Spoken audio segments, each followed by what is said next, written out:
Bonjour à tous, je vais vous parler aujourd'hui des schémas. Eh bien écoutez, les schémas, c'est très important de comprendre comment ça marche parce que on en a tous en fait et ça nous contraint énormément dans notre façon de vivre. Pourquoi? Parce que c'est un petit peu comme si vous aviez des lunettes un peu spéciales pour regarder la vie et que vous vous remettez en permanence dans ces schémas, c'est-à-dire dans des situations qui vous rappellent un peu ce que vous avez vécu, très souvent dans l'enfance, mais pas que. Donc par exemple, si vous avez une grosse blessure d'abandon, votre schéma, ça va être d'attirer, de rencontrer des personnes qui vont vous abandonner. C'est malheureux à dire, c'est pas du masochisme, c'est simplement un mode de fonctionnement que vous avez appris très petit en fait et pour lequel vous avez déclenché un type de réaction un peu automatique, comme si on appuyait sur un bouton. Et du coup, vous réagissez toujours de la même manière.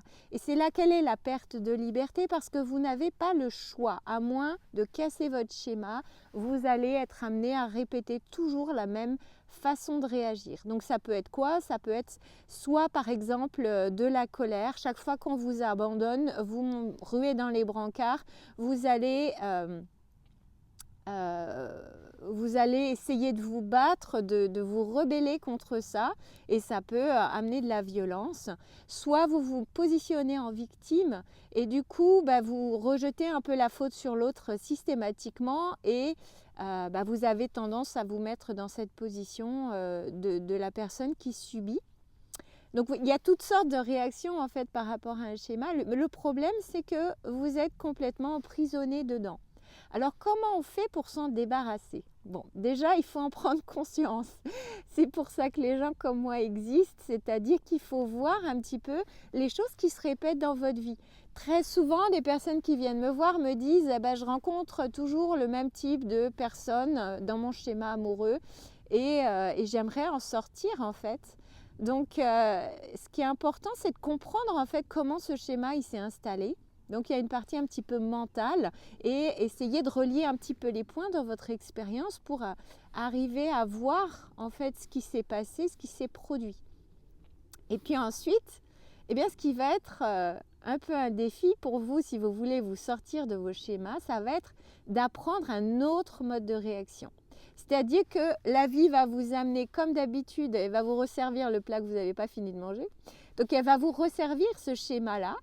Et au lieu, par exemple, de réagir en victime, l'idée, c'est de réagir différemment. C'est-à-dire, cette fois-ci, vous allez vous positionner autrement. Donc, par exemple, si vous avez un schéma d'abandon, si on reprend le premier exemple, au lieu de vous positionner en victime en vous disant que c'est toujours la même chose, les autres sont méchants, etc., je caricature évidemment, l'idée, ça va être de dire, j'ai vécu cette expérience et je vais prendre soin de moi.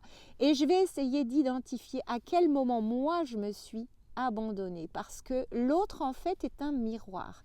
Un miroir qui va venir vous montrer la manière dont vous vous traitez ou bien vos croyances sur vous-même.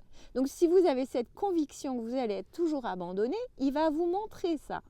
Donc soit vous vous positionnez en victime, ce qui vous confine à l'impuissance, soit vous prenez le taureau par les cornes et vous décidez qu'à certains moments de la relation, vous vous êtes abandonné. Et du coup, vous refusez de continuer ça. Et vous allez prendre soin de vous, vous allez apprendre à vous aimer, à vous valoriser.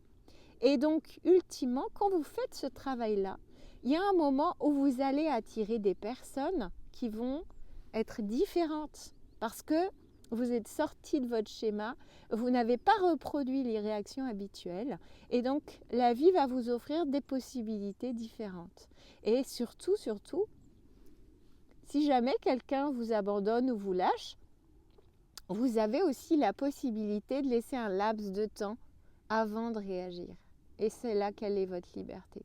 Ça suppose de faire un sacré travail au niveau de votre niveau de conscience. Et c'est là qu'il est le gros du travail. Travailler sur votre présence, votre capacité à être dans le moment présent, à aussi vous libérer des émotions.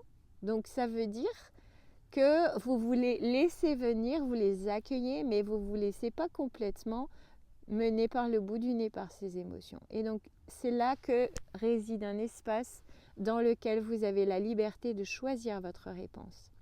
Donc ça demande un certain travail Mais à la clé, c'est une vraie liberté que vous gagnez parce que vous allez avoir la possibilité de choisir votre réaction, les gens que vous attirez, les gens que vous gardez dans votre vie et ceux à qui vous demanderez de partir. Voilà.